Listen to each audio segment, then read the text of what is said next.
Thank you. I am so delighted to be here um, on so many levels. Now, I had ordered a microphone. I just want to let you all know it didn't come. So, and as you'll find out later, neither did my feta cheese. So, this is all about improvising.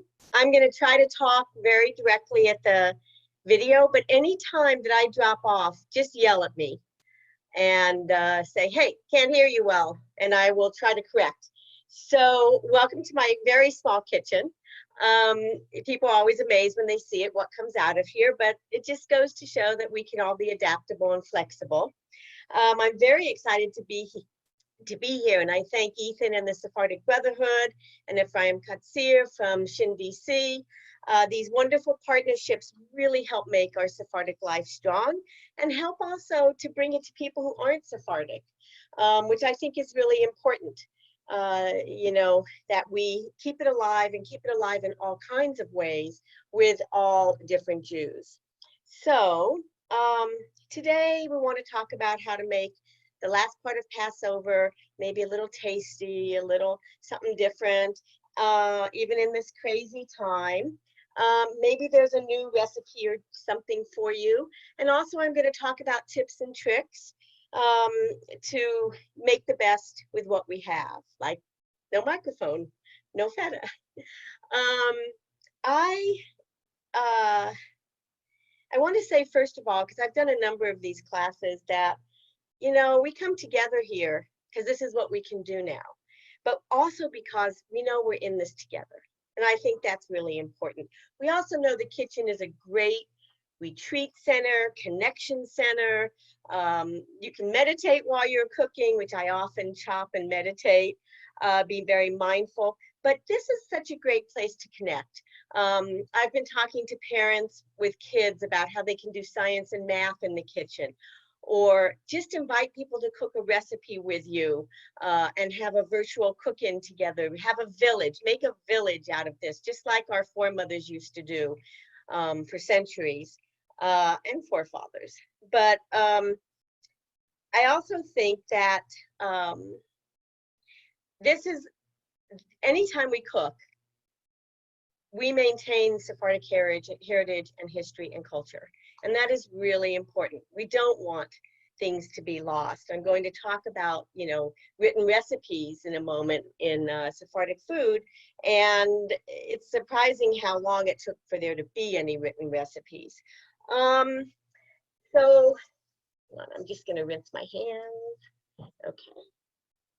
Use my special towel, once a year towel. I don't know if any of you have towels and hot pads for Passover, but I brought these out. Okay, so this is also a good time to try some new things, maybe things you haven't tried. Uh, and one of the things that I'm passionate about is helping people understand that everything that's not Ashkenazic is not technically Sephardic either. And so today we're cooking kind of a mashup of a recipe that is truly Sephardic from medieval Spain, cuajado, with kuku, which is a way of cooking a similar dish from Mizrahi or Persian Jews. I think it's really important that we keep some of these distinctions because we don't want to lose those cultures. We don't want to lose those traditions and those flavors. So it's really important to remember all this. Now, anyone who knows me knows that I'm very into foraging in my fridge, freezer, and pantry. So one of the reasons it took me a little extra to get ready today is because I was foraging and deciding what to cook and what to put into what I'm cooking based on what I had. And so that's kind of the ultimate Corona cooking. So first thing we're going to do is the mashup. And also, let me just get my chat up. If anyone has questions as we go, you can pop them. You're going to be muted until our Q&A at the end, but you can pop them into the chat function. And Ethan and I will try to monitor that. And if something needs to be answered as we go, we'll do it. Okay, so basically, this is kind of the Sephardic, non-Ashkenazic answer to kugel, only it happened a lot earlier than kugel happened. So back in medieval Spain, there were no cookbooks. that of Jewish recipes.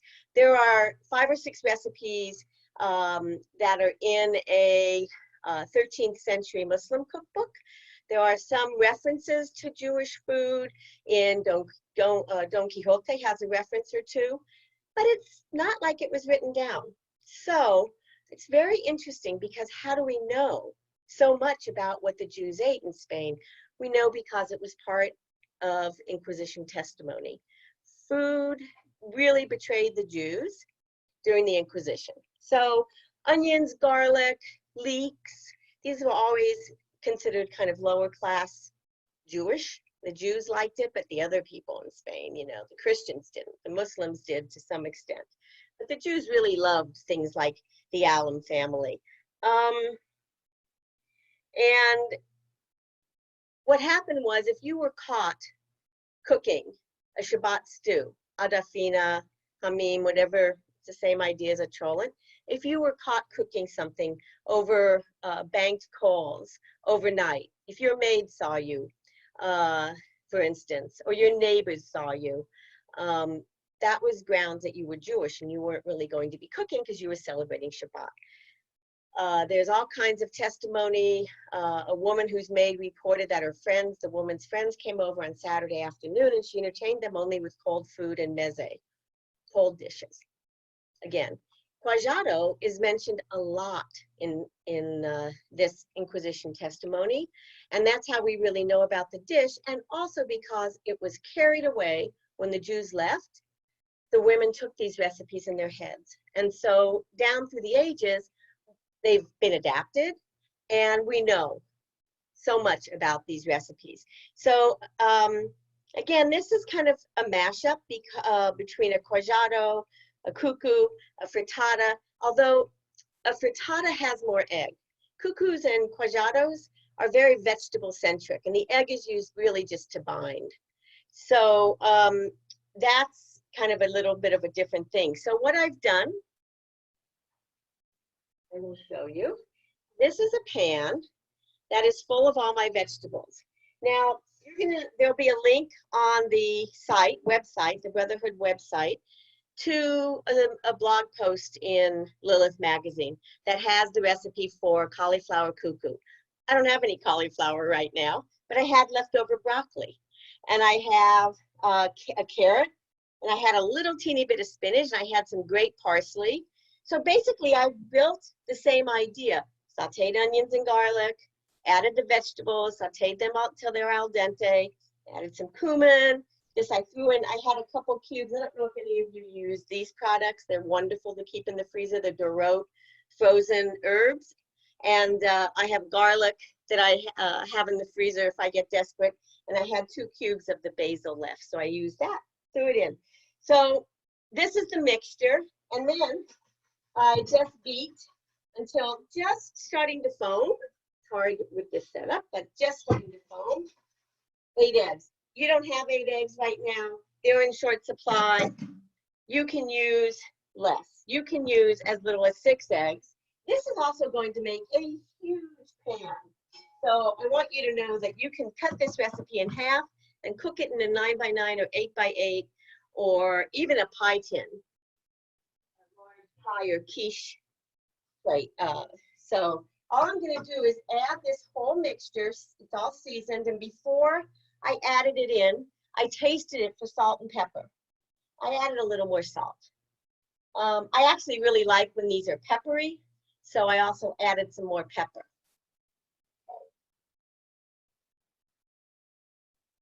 Oh, I forgot an important step. Let me do it now. I forgot one thing. There's a trick to getting kind of a crust on these dishes, on the bottom and the sides, and that is to put a little olive oil in your pan and heat the pan up in your 350-degree oven. So let me go pop it in.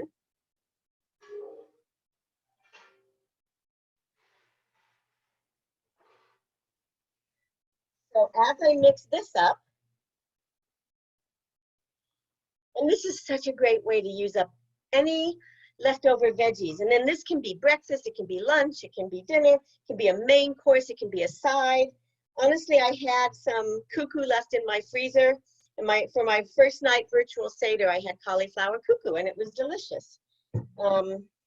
Okay. I often make cuajado at Passover, which you'll have a link to that recipe as well. So, okay. And what size pan you use also determines how much it spreads out and how many vegetables you have. If you're doing a whole 9x9 or 9.5 by 13.5 pan, you want about 8 cups of vegetables to start out when they're chopped up. So, okay, this is mixed. We're just gonna, in a moment, we'll pull the pan out of the oven. This also freezes really, really well, and you can freeze it in portions. So you can cut it up into your serving portions. If you, like me, are alone, you can cut it up into a piece just for you. And it's really nice. Take it out, pop it into a 350-degree oven, preferably defrosted at least a little, but if not, that's okay too. Just keep it covered a little bit if it's not defrosted, and heat it back up. You always want to uncover it for the last 5 or 10 minutes if you do have it covered, so that it can get crispy again, because that's part of what's so lovely. So I'm getting this in really quickly because I want you to see when we're done what it looks like. It'll cook for about 45 minutes, so that'll be just perfect. All right. See if our pan is hot. Excuse me one moment.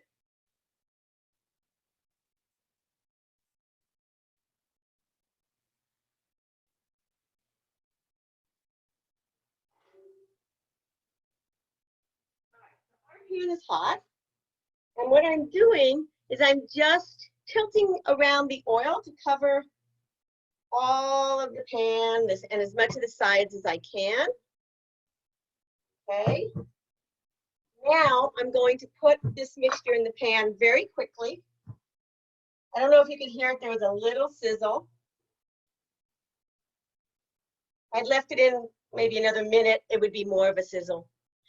All right.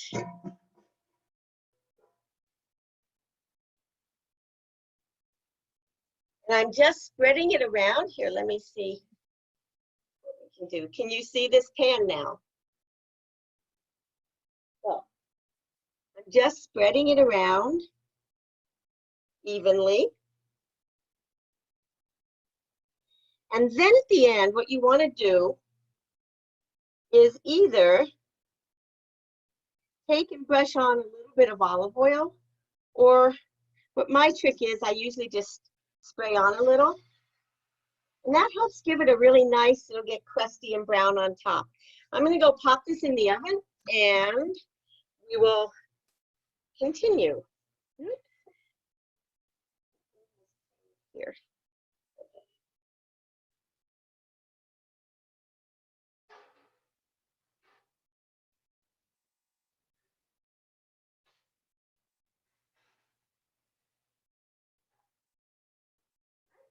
So that's going to cook. And while it cooks, we're going to make a couple other things. What you want to do is have that cook until it's a little bit golden around the outside. The edges and the bottom will be a little bit, and the top will be firm. You can always tell just by kind of pushing on the top a little bit.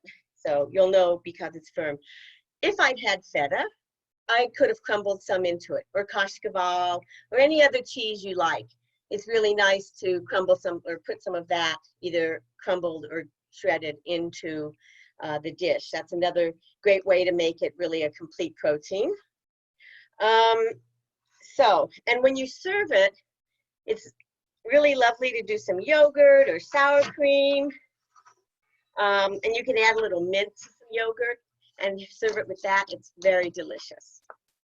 Okay, so now we're going to make a salad. And I'm just going to wash.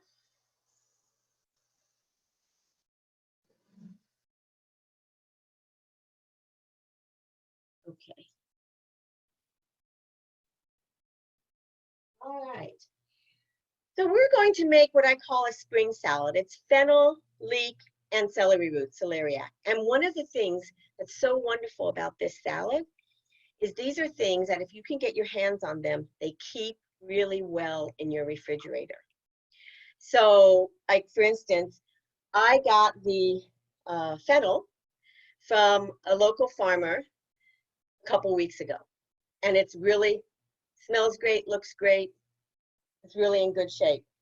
I just wanted to share, and also many of you know celery root by the Ladino name of apio. And apio, leek, celery root are all very much a part of kind of Passover and springtime. So what I did, now I want to show you this center. Sometimes you get fennel that has a big core and it's tough. Save that for flavoring soup, something like that. Throw it in your freezer until you're making something that you want to flavor with this fennel. This has almost no core, so I'm not actually going to core it. The way that I do this is I've cut off the top to use for other things. I cut it down the middle, the long way, like this, top to bottom. And then I take each, let's see if we're getting it, yeah. Okay, and then I just start at the short end, very, very thinly slice. Now, I'm not going to do all this, I'm just showing you. If I had wanted to core it, I would have taken and cut it with my knife in like a V shape and just cut out the little core. In this case, I tried it. This core is actually quite delicious. It's fairly tender. And this is going into a lemon dressing. Lemon softens things up. All right, I'll just do that so you can see what it's like. If you have a mandolin, that's great too. So here's what this is like now. And I'm just going to add it to what's already in the bowl. In the bowl is lemon juice, about a 1/4 cup. It says 2 large lemons. I didn't have large lemons. I had medium size, so there's 3 in there. And we're going to be adding the zest too. Okay, now I want to talk to you about the celery root. So this is what it looks like. This is celery root, okay? If you've never used it, it's a wonderful, wonderful vegetable. It has this sweeter than celery taste. It doesn't have the kind of bitter edge that celery can sometimes get. And you can puree it. You can cook it with carrots and dill in an olive oil and lemon poach, which is the apio that I make at Passover very often. And many people, especially if they have similar background to mine, which is Ottoman Empire, Turkey, they will make that at Passover. So what I've done here is, okay, I've sliced it thinly, okay, and then I'm just going to cut it into very thin juliennes. You can grate it also. This celery root makes a fabulous, fabulous slaw. And I actually have a little bit of horseradish that someone gave me, horseradish root. And I'm going to experiment later and grate some of the horseradish and celery root together and see what happens. And in this kind of lemony dressing. Okay, mixing this around. One of the reasons you want to make sure to get the celery root in quickly and mix it with the lemon is it keeps it from turning dark. Celery root will do that. If you want to cut your celery root for anything and not use it right away, just keep it in a bowl with a squeezed lemon rind, or squeeze some lemon into it, a bowl of water with lemon, and that'll keep it from turning dark. All right, now we're going to do the leeks. Okay, so these, I had a very dirty large leek. Let me get this out of here actually. Hang on a minute. This is very improvised. I don't have a Food Network kitchen. I had a very, very dirty leek. So what my trick for leeks is, I split them down the middle. I take off the tough outer leaves, and I always use the light green too. As you can see here, there's some light green. And what I do is I slice it, and then I go ahead, rinse it under cold water, and then I put it in a bowl of cold water. And what that's done, as I lift it out, there's a little bit of grit in the bottom of the bowl. So that means that more came off. What I'm going to do is a final rinse just to make sure. Just rinse these. Okay. And I'm shaking them to get as much water off as I can. Sometimes I would put them in a spinner or leave them sit a while. But today we're going to go ahead and make this. Okay.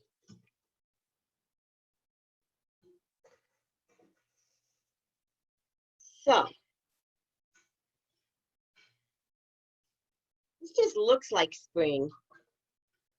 You know, it's just got this kind of light spring green sense to it, along with the white here. Oops. You see, I often will miss a piece. So there was a piece in there that I thought was too big, so I just cut it in half.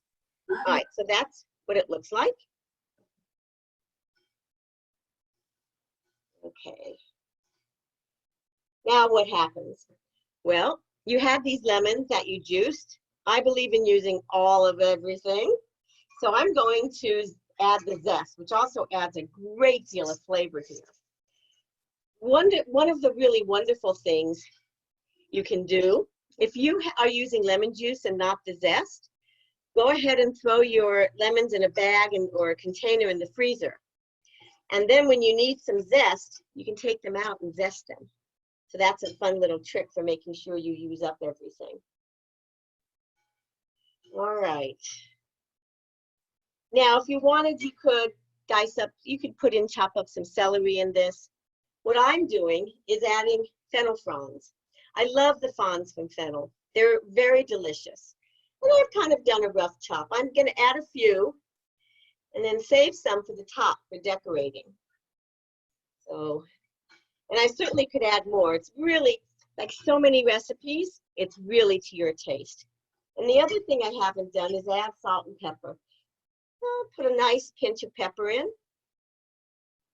One thing I've done sometimes, I've actually made this a little spicy by adding Aleppo pepper. So if any of you are into spicy food, a little Aleppo pepper is delicious in this.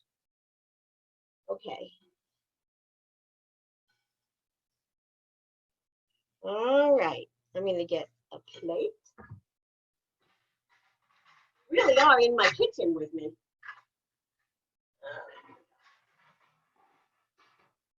Okay.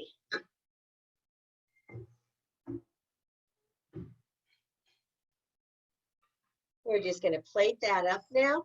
If you keep this in the refrigerator and don't serve it right away, the vegetables will get softer from the acid of the lemon. And that's okay too. Some people really like it like that. You can take this dressing and put cabbage and make a lovely slaw, and maybe with some different seasonings in that.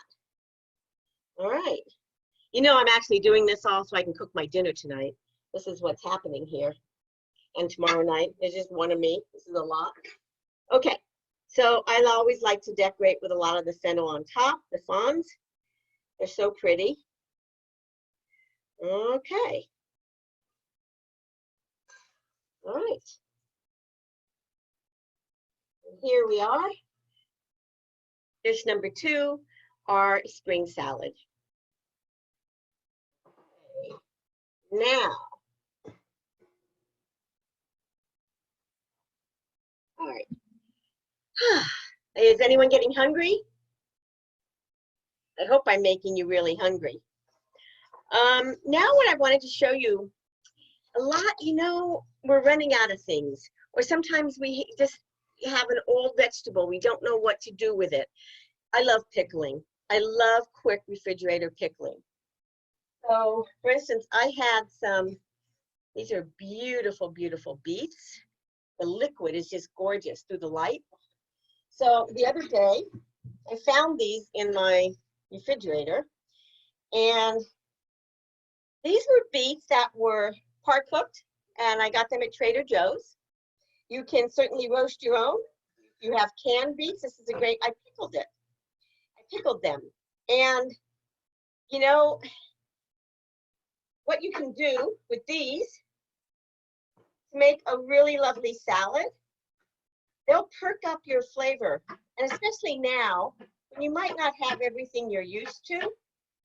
Not only are you preserving these, and I just want to show you how gorgeous they are. They're really gorgeous. Okay. So not only are you preserving, but you're giving yourself some flavor, some punch of flavor. And I put red onions in this, some pickling spice, and black peppercorns. It was very simple. I want to show you the basics of pickling and a little Sephardic twist to it. So what I have here is 2 very tired carrots and 2 stalks of very tired celery and a bit of red onion that was sitting in my refrigerator unused that I just found in my vegetable bin.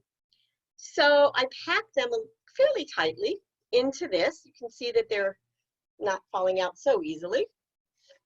And what I'm going to do, whoops,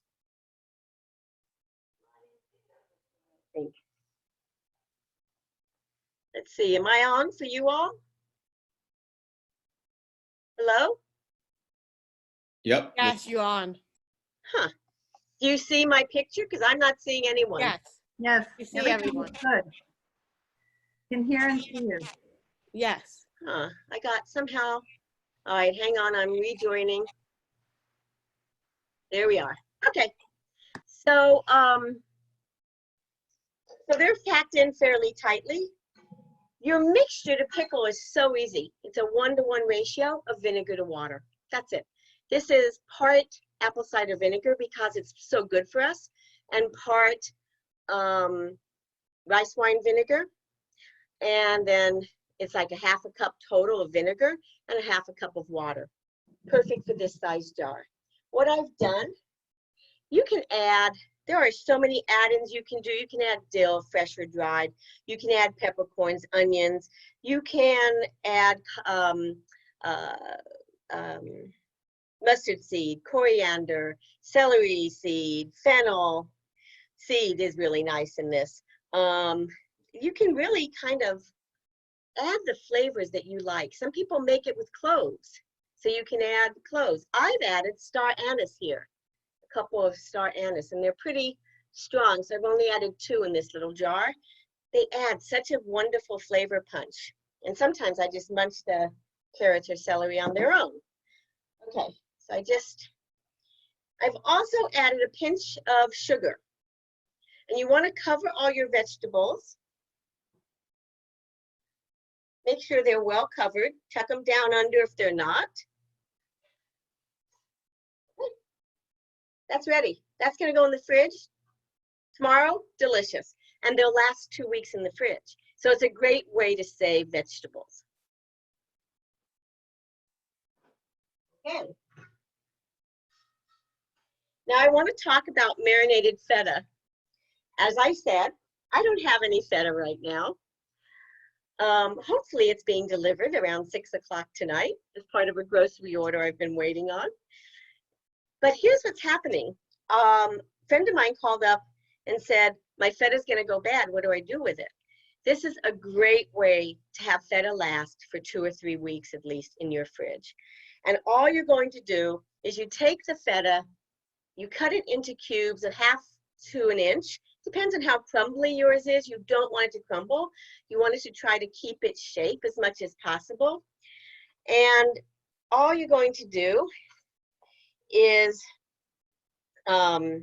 take and pop the feta into a jar or a glass container. You do want something, and for like, this is kind of for 8 to 10 ounces, about 1/2 pound of feta, but you can certainly do a pound in a large jar, and you just add more oil and lemon juice and seasoning. So you cut it into the cubes. You put a few slices of garlic in the bottom of, add your cheese in. And also what I love doing it with za'atar. So za'atar gives a great taste. Feta and za'atar are a wonderful marriage. So I also will put a teaspoon or maybe a little more in the bottom of za'atar. Put the feta in, fill it within about that much of the top, with olive oil. Okay, and by the way, when we're done with this marinade, it makes a wonderful salad dressing. It has like the feta kind of crumbles, some pieces in it, and all the spices. All right, so you fill it up within about that of the top. Squeeze in a couple of lemons. Now, if it's a jar that's only a pound, you might just want 1 lemon. You might want more. And put the zest in. So you want to put the zest of the lemon in too. Add some more za'atar, maybe another teaspoon. Fill it up. The rest of the jar, fill it with olive oil. Okay? And by the way, speaking of olive oil, let me just backtrack. I forgot to add the olive oil to this salad. I'm going to drizzle it now.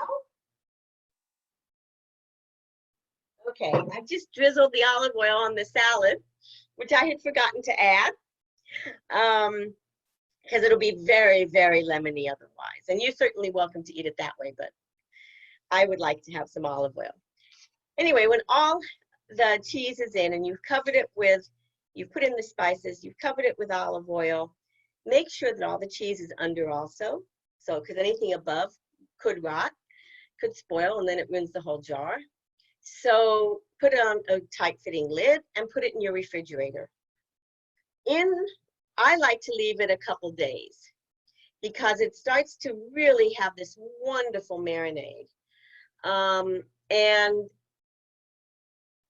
you want to every so often turn the jar, shake it a little, just gently kind of mix things up a little bit, make sure the garlic is, making friends with the feta, all the different parts, and the za'atar has gone all over and met new people. And then when you want to eat it, it's really just lovely on its own with olives, for instance, as a meze. You can put it into salads. You can cook with it if you want, but you've preserved it. You've given it an extra few weeks of life beyond an expiration date when it would have gone sour.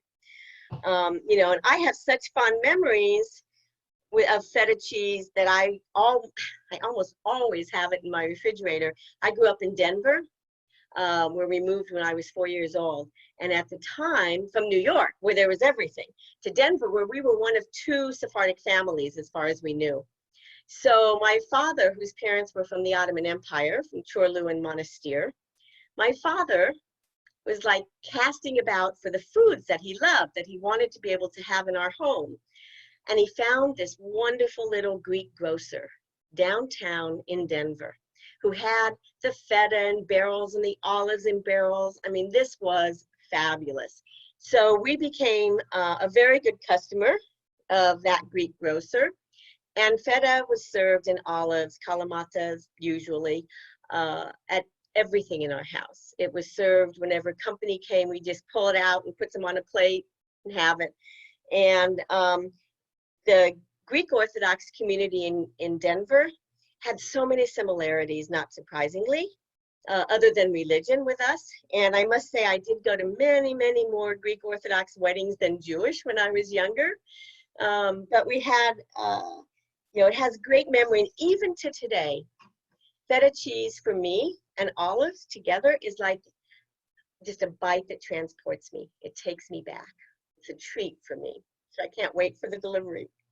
I also wanted to just mention, if you don't have za'atar, you can make your own. And actually nowadays, this jar was full not too long ago. Nowadays, I make my own more often than not. And all you have to do, let me hold up this bowl for you. All right, so you can see. This is just a mixture that has thyme, a little bit of oregano, not much, because I'm not an oregano fan. Marjoram, so it's about equal amounts of marjoram and thyme, a little oregano, sumac, which I adore, and sesame seeds. I have a friend whose child can't have seeds or nuts, so she leaves out the sesame seeds. I leave out the salt because I want to be able to salt based on what I'm using it in. I don't want there to be a prescribed amount of salt in this already. Many mixtures that you get in Israel, for example, have salt already mixed in. And that's really all it takes. And I can tell you, just from opening it now and kind of crumbling it, oh my God, oh, it smells so good. So if you have dried spices and you don't have sumac, za'atar, just make some. And if you don't have all the ingredients, it's okay. Use what you have. Just use what you have. And, you know, the kitchen is just such a great place for all of us to be right now. And I'm hoping that soon, of course, we will be through this. But in the meantime, cook. In the meantime, cook. Treat yourself well, feed yourself well, stay healthy. You got to stay home. It's nice to be, you know, move from room to room. And when you're in the kitchen, enjoy it. I love connecting with people and cooking together with them. My sister and I did that recently. And it's just really takes you away in a different, it connects you in a different way. So enjoy that. Stay strong and safe. And what I'm going to do now is take questions. And I don't know why I'm not seeing the chat, even though it says there I am. All right. But Susan, you won't see the chat when you I got it. I got it. If you were dropped off the call, you won't see what you missed. No, I have it. I have the whole chat. Cuajado. Oh, somebody asked how you spell it. Like Hanukkah, it has about 1 million different spellings. So the old way in Judeo-Spanish is with a K, because there wasn't a Q yet, and usually Kuajado. Some people spell it with C instead of the K, and some people, the new way to spell it is with a Q, and I often have used a Q because the K throws a lot of people off when I publish recipes. So Cuajado is Cuajado. All right.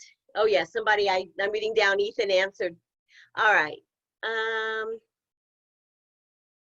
Let's see. No matzo meal. You can add it if you want, but you don't have to. It will hold together like a frittata does. You don't have to add matzo meal to the cuajado. Oh, and by the way, if you have leftover veggies from roasting or from steaming or anything, you can chop them up and use them in the cuajado or cuckoo as you would the fresh. All you have to do though is only cook them for a minute or two instead of 10 or 12 minutes to soften them. Just cook them long enough with the onions and the seasonings and the herbs to get them to blend a little bit, and then it works great. I also have done it where I've used some fresh and some already cooked vegetables. So I just cook the fresh the usual way, add the already cooked vegetables the last minute, and it is great. That works too. Heard that you can zest fruit and then microwave the zest and dry them, and then they stay in a jar a long time. You can do that. I don't own a microwave. Yo no puedo hacerlas con share screen. So because I don't have a microwave, I don't do that. What I do is I put the zest on a plate and spread it out and let it dry out naturally. And then I put it in a jar and it lasts a long time. Same idea. I just do it the old-fashioned way. Oh, how do you freeze the lemon? Well, this is lemon, just the peel, basically, and what's left of the pulp after you squeezed it. And I just put them in a freezer bag in my freezer. And then you can actually get the zest off of it pretty easily, even if it's frozen, or certainly when it's not. You just have to kind of keep your hand on the inside. There's no lemon keeping it, so you just keep turning it around on your zester. Also, tops, the dark green of leeks, the fennel you're not using, any of your vegetables, the peels from the carrots that I created today, any of your vegetables, when you have scraps or tired kale or something, just keep them in a container or a freezer bag, and you can make beautiful vegetable broth out of them by just throwing it in a pot of water with some bay leaves and garlic and and maybe peppercorns, and then you strain it and you have gorgeous vegetable broth that you can keep for a very long time. All right. Do not freeze, right, okay. All right. So let me see. Oh, there's more. Okay. Oh, thank you all for the thank yous. I appreciate that very much. And the egg, I did put in the 8 eggs because I have eggs, but if you want to do the half size, use 4 or 3. And on this one, you could have used 7, probably could get away with 6. It just won't be as high up. So you can put it in a smaller pan and it'll be deeper. And the recipes are going to be on the Sephardic Brotherhood site. Yes, Ethan? Yes, and we'll post them in the chat in just a moment. Great. And that they're not quite all there because I was writing some of them, but the rest will be on the site. So we can do more classes if you all would like to do that. And if you would, one of the things you could do is either in the chat or later just send to Ethan things that you would like to have as part of a class. What would you like to see happen? What do you want to learn about with Sephardic and non-Ashkenazic food? Susan, if I can just jump in there for a second. Sure. So first of all, Hazaka Barucha, merci mucho. We say thank you so much. This was a wonderful class. At least I really enjoyed it as someone who's always trying to improve his Sephardic cooking skills. Just to let you all know, I've just put in the chat some information about the class. And again, Susan is an amazing resource. She not only is doing this as a part of her community work with the Brotherhood, but she's also a resource available for your local synagogues, your local community centers, and she does a lot of amazing classes, and you can reach out to her. We put her email in the description, as well as some links to today's recipes, and also the link to find out more information about the Sephardic Brotherhood's new Sephardic Digital Academy. And lastly, I actually added as well a short 1-minute Google poll. We'd ask if you please take it, give us your feedback about this class and about other things you want to hear. That's a great idea. Oh, radish. Oh, here's a great question. Thank you very much, Ethan. This is so much fun for me, I have to say. I do go all over the country in Canada speaking and presenting, and I'm adjusting to doing this just online with little faces and boxes, but I am enjoying it and I love sharing this knowledge. So I really appreciate it. Thank you, Ethan. And by the way, anyone who wants to join nights at 8 o'clock is Ladino, beginners Ladino. I started just last week, so you're welcome and easily can catch up. I really enjoyed it. Even though I speak some Ladino, I never learned it formally. And so this is really wonderful. Radish leaves. Oh yeah. I'm so glad you asked that question because I forgot to tell you that one of the ingredients that went into the cuckoo or quajado was the tops of carrots. I had beautiful tops of carrots and I will put them in salads. Or in this case, I can saute them too. In this case, I put them in, chop them up, and they're in the quajado along with everything else, just adding to that melange, that whole flavor that is going to be this dish. Now, radishes can be sauteed and the tops too. I often will just take really nice radish leaves and chop them up and put them in a salad because they have such a nice flavor. So that's my usual. I either saute them or put them in a salad. You can preserve some of these. You can pickle almost anything. So if you have things that are starting to go bad, use them, pickle them, preserve them, or give them an oil bath if it's more appropriate for what you have left. No, Truba goat cheese. I've seen it, but I don't know where it is now. I don't know where you are who asked it, but goat cheese, it's very funny. Goat cheese has been very hard to get along with feta. So I think that tells you something about people's eating habits right now. I think there's a lot of wine and cheese happening these days. Anything else? If somebody wants to unmic and ask a question, if I've missed it. Yeah, Susan and Judith, the question is, I just invented it, but I didn't know. I wrapped the lemons in a wax paper and put it in a Ziploc. Was that something I was supposed to do, or I put wax because I thought it was easier to hold? and it won't break through the Ziploc. But I don't know if that's something that You don't have to, you mean to freeze them or to Yeah, preserve? freeze Yeah, them. you don't have to put the wax paper on there. They're fine. If you want, one of the things, like if you've gone to a fancy restaurant and they've served you a half a lemon, sometimes they wrap it in like a cheesecloth, and tie Yeah. it pretty. That's kind of a similar idea, but they do that so that you can squeeze the lemon easily and not get it all over. It doesn't squirt all over. But it's not going to hurt it to be in the wax paper. You just don't have to do that to preserve it. So, anyone else? ¿Terminó de hornear su quesada? Que si I'm sorry. que terminó de hornear la quesada. El quesado que hizo. Having trouble That's hearing. about cassava, peach, cassava. Did you finish baking the quesado? Oh, the cojado. Yes. Yes. Let me get it and see if it's. I want to see it. Hablo español. I'm going to show it to you. Still cooking. I'm going to show it to you, but it's not quite done. The center Ah. is a little loose. Oh, But beautiful. It's really a lovely dish. Potatoes. And Needs about 10 more minutes. that's like potatoes. Oh my goodness, that's delicious. I'm going to make it. That's like what? I'm going to make it. Oh, good. I have to say that the cauliflower cuckoo recipe was part of a story I did for Passover in the Washington Post. And also it's been on the Lilith magazine in a blog.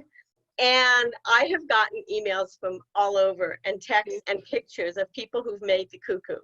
And it makes me so happy, just because it's healthy, it's good for us. It preserves some of this culture, the taste of our history. So No go for it. And next time we have a cooking class, you'll tell us how it was. Yes. Okay. Thank you so much. You are so welcome. Anyone else? Is the recipe for the cauliflower cuckoo on this website? Yes, it's one of the ones that Ethan already has. And I Thank think you, it's Jen. in the chat. Yeah, it's in the one that says Passover treats from a chef and fridge forager. That has the cauliflower cuckoo and a Turkish haroset also. But Thank you. Next time, could you go over making ketefes, de brasa, and spinacca? I almost made pasta with tomatoes. But I mean the ketefes, the patties. Oh, the patties. Yeah. Ah, yes. Ethan, there's a recipe that I did for the Nasher for Hanukkah this year. And it has the keftes de prasa. So maybe if you post that too, then Karen, you can see it at least, and we can certainly add that to making.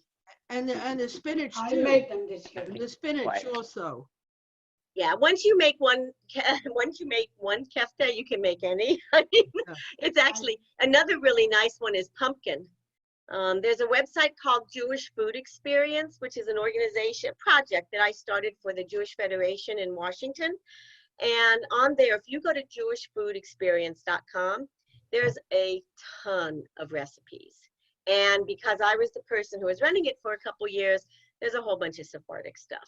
So, and Mizrahi and Maghreb and all the other cultures that we represent. My son in Berlin, for a main dish, he made mina. Oh, minas are so wonderful. Minas, if anyone doesn't know, is basically a pie. Often mina de carne, which is a meat pie, mina de espinaca, a spinach pie, usually with feta cheese or kashkaval or both. And it's basically just taking, wet matzah, laying it in a pan, putting your 1 or 2 layers on top of matzah and filling. And then at the end, what I'm used to, and I've heard other ways of doing it, but what I'm used to is just pouring an egg or 2 over the top to hold the whole thing together. My son uses potatoes. Some people put potatoes. Now, I never did. Yeah, mashed potatoes. That's how I do it, with potatoes. Yeah, there's a lot of people who put potato on top. Right. We used to call this maina. Maina? Yes, What's your background? My Egypt. Ah, so there's a little Mamonas. difference. Mas. And my mother used to make it every Pesach. Did she, had it, what was in it? Susan? Meat, pine nut, ground meat, pine nuts in rows over, matzah, wet matzah. And I don't know how, maybe egg whites to keep it together. Egg No, whites, not yeah. egg whites, egg yolks. Yeah, the egg, the whole egg probably. I'd love Usually, to learn how to make it. it's actually, there's a lot of recipes online, and there's some wonderful Sephardic cookbooks that you can get. But also, if people are interested, minas are very much a Passover thing. They're not very hard to make. So if you were to wet matzah, actually, you know what? I will find a recipe if you want. Ethan, do you think afterwards one of the recipes that I post could be a mina? Sure. Okay. So I'll post a mina recipe and you can experiment this week and see how it turns out and let us know. Thank you, gracias. De nada. It's basically like a shepherd's pie. Yes, what, the one with potatoes similar to It looks shepherd's more pie. like a lasagna. What? It looks more like a lasagna with matzahs instead Yeah, of yeah. pasta. When my son was little, I made it as a lasagna, literally, with, the filling like lasagna would normally have, with spinach chopped up into it to make it a little more body, tomato sauce. It was great. It was great. Susan, if you can't get the, for your lasagna, if you can't get the ricotta, should you use cottage cheese? People said that you can. You can. What I would do is kind of whip it up some. You don't want it to have the curds so much. So whip it Yeah. if you can't. What get- about farmer? Susan, farmer cheese? Yeah, farmer cheese is great. It's a little drier. Better Than than cottage. what? Better than cottage cheese. Farmer, yes, but sometimes farmer cheese can be hard to find. It's So- sometimes like friendship brand, like next to the cream cheese in like a lot of supermarkets. Is there anything other than Friendship Brand? I mean, No, No, but so should I use farmer or cottage? Because farmer. farmer, if you have a choice, isn't farmer saltier than cottage cheese? just Make it don't with add, no salt if you want. don't add salt to your recipe. Okay. Just use and you know what you could do that would be actually a very nice texture? The farmer cheese with a little bit of the whipped cottage cheese will make it a little smoother. That could be really nice too, if you have both. Susan, on the, You could Susan- use pot cheese. Yes. Did anybody hear me say pot cheese? Where do you find pot cheese? In New York only, I think. Very dry. New York or New Jersey, where I'm from. Susan, Pot any, cheese is what you're supposed to use because it's not dry and it's not too wet. It's like right in the middle. It's perfect. For like, you don't want it too dry, you don't want it too wet. Pot cheese is the answer. But what do you mean, where do you find it? It's made Well, by, in Washington DC, I've never seen pot cheese. what? I've never seen pot cheese in Well, DC. Just to let everybody know, we're running out of time. If there's any final questions for Susan, Oh, I see somebody asking about burekas. That's my special. Susan, on the Jewish food experience that you mentioned, do they cover the sut klatch recipe for rice pudding using the cream of rice instead of normal rice that everybody has? And in addition to that, is there a smaller version of roska on there as well? I don't think Big there's a roast. smaller version of roska. I can't remember. But I'm wondering if you could just cut the recipe. As far as sutlach goes, it's one of my favorites, and it became a favorite after I was done running Jewish Food Experience. But if you want, let me just write this down. I'm happy to share my recipe for sutlach. I make it with rice flour. I like Yes. it even better. Yes, okay. Or cream of rice, right? Or cream of rice, but Thank you. you are so welcome. I'll share that. And I said I would share a mina recipe. We're going to run out of time, so I want to make sure that anyone else who hasn't spoken yet, is there anyone who hasn't spoken who wants a chance to say something? No? Me. Cool. Thank you all. It's 5. How are you? Tilly, I do. Hello? Can I be heard? Yes. Yeah. I would love to see more for next year here in the United States about kitniyot is acceptable. There seems to be a lot of opposition here, more than in Israel. Actually, all You the know- conservative and reform and reconstructionist I know. synagogues have issued lots about kitniyot. There's a really lot online too. I know. So I'm talking about the among Orthodoxy, because in Israel it's been relaxed. right. Yeah. I don't know. My parents, we're going to get thrown off in a minute. My parents had an annual argument with my Ashkenazic mother and my Sephardic father. And my Sephardic father's like, of course we can eat rice and beans. What do you mean? It's not halakhic. It has nothing to do with Jewish law. It's some rabbis. So, you know, my house, we always had that discussion every pre-Passover. Anyway, we are going to get out of here in just a minute. They're going to throw us off. So I want to thank you all again so much for joining us. And thank you to the Sephardic Brotherhood and Shin DC also for their support of doing this. And we'll look at doing some more. Thank you, Susan. Thank you. Thank you Take so care, much. everyone. Take care of yourself. Pesach Alegre. Pesa Alegre.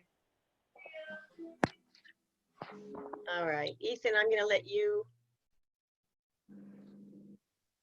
before they throw us out.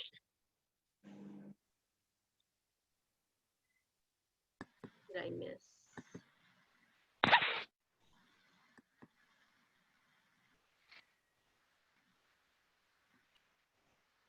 Well, that's funny. I'm still here. Oh, I Ethan, like. do you want to close the meeting?